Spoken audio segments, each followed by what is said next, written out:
May lumabas na resibo.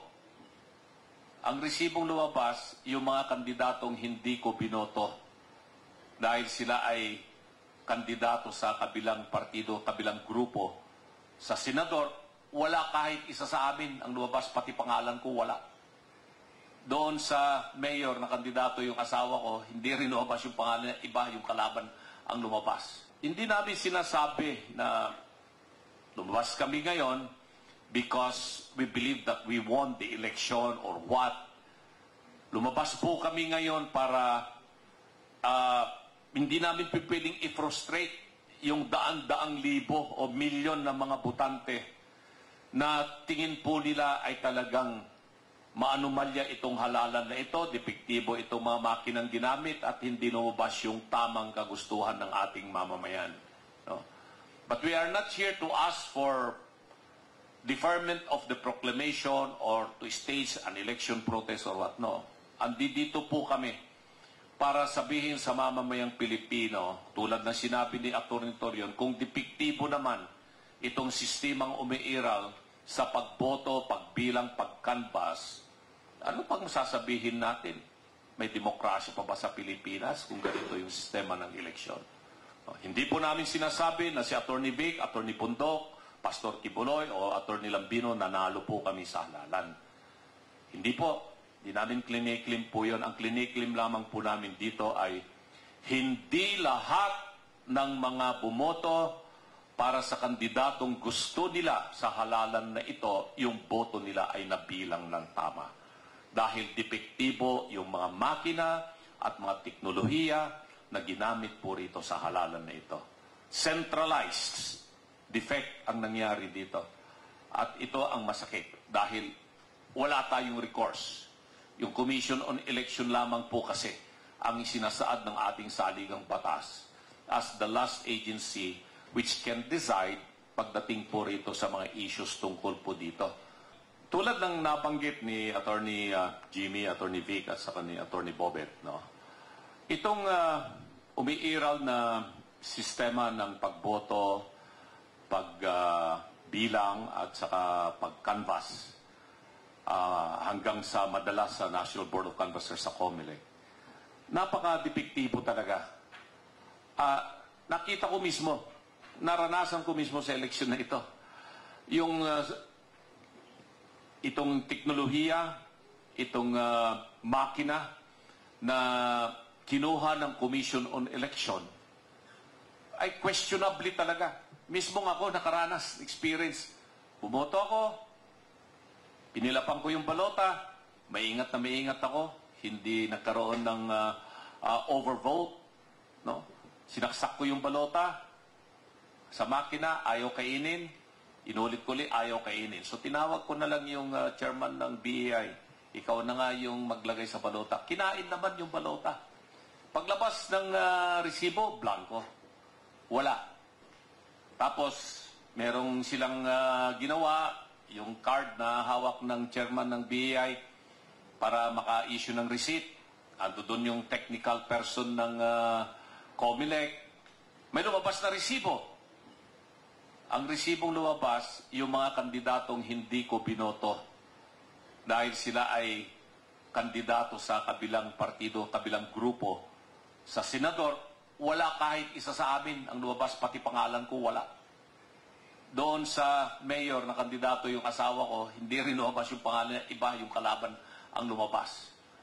Yung mga kandidatong konsihal doon sa amin na hindi ko naman binoto, sila rin ang lumabas. So inulit na naman. May lumabas na namang resibo. Iba na naman ang lumabas na resibo. So, kung ako mismo ay naging biktima nito, at ako mismo, nakita nyo naman sa aking inilabas sa Facebook at TikTok account. No?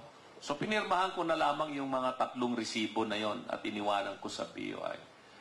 Ito, maliwanag na yung sistema ng inadapt ng komisyon, teknolohiya na ginamit po dito, hindi nagbibigay ng tama na aktwal na lalabas yung boto ng ating mga kababayan.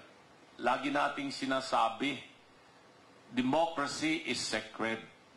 only if the votes of the people will be properly counted, canvassed, and the result will be those who deserve to be elected will come out. Hindi po ganun ang nangyari dito. At hindi namin sinasabi na lumabas kami ngayon because we believe that we won the election or what.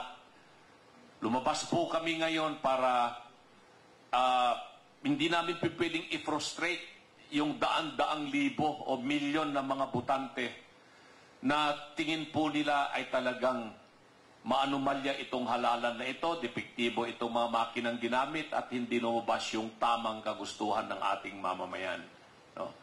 But we are not here to ask for deferment of the proclamation or to stage an election protest or what. No.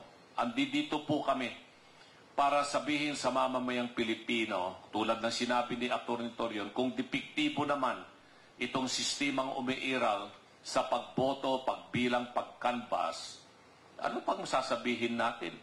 May demokrasya pa ba sa Pilipinas kung ganito yung sistema ng eleksyon?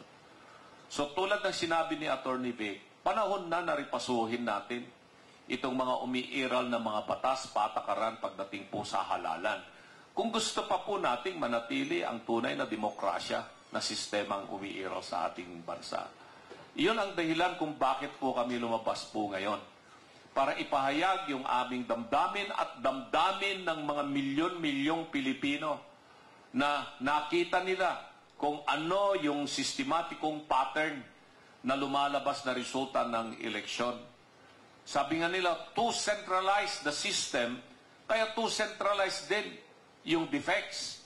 Alam po ninyo sa Amerika, lalagi po nating binabanggit na siya yung ating sinusundan pagdating po ng usaping demokrasya at saka free, orderly, and honest election.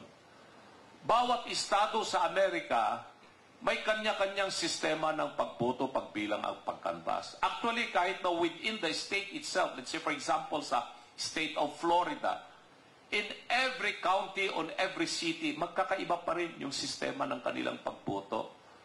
To make sure na hindi magiging centralized yung dayaan or centralized yung pagdepektibo yung sistema. Centralized na depekto ang mangyayari. Yun ang sistema natin sa Pilipinas. At itong teknolohiya na ginamit po ngayon sa eleksyon na ito, hindi pa po ito nasubukan sa ibang bansa. Dito nila unang sinubukan itong technology na ito. Ewan ko kung saan gawa ito. Kung gawa ito sa Korea, sa Amerika, o sa Europa, o sa China, o sa Japan. Pero ginawa po yung Pilipinas na guinea pig. Experimental dito sa Pilipinas. Kumita lamang po yung may-ari ng kumpanya dito. At ginamit po nila itong sistema dito sa Pilipinas. Nang sa ganon ay may maipakita sila eventually na meron silang eksperyensya sa naganap na halalan sa isang panig ng mundo na babanggitin natin Pilipinas. Yun lamang po ang talagang nakakasama ng loob na itong ating mga kababayan na umaasa na mabibilang yung kanilang boto ng tama, hindi po yun ang nangyari dito sa halalan na ito. Hindi po namin sinasabi na si Atty. Vic, Atty. Pundok, Pastor Kibuloy o Atty. Lambino nanalo po kami sa halalan.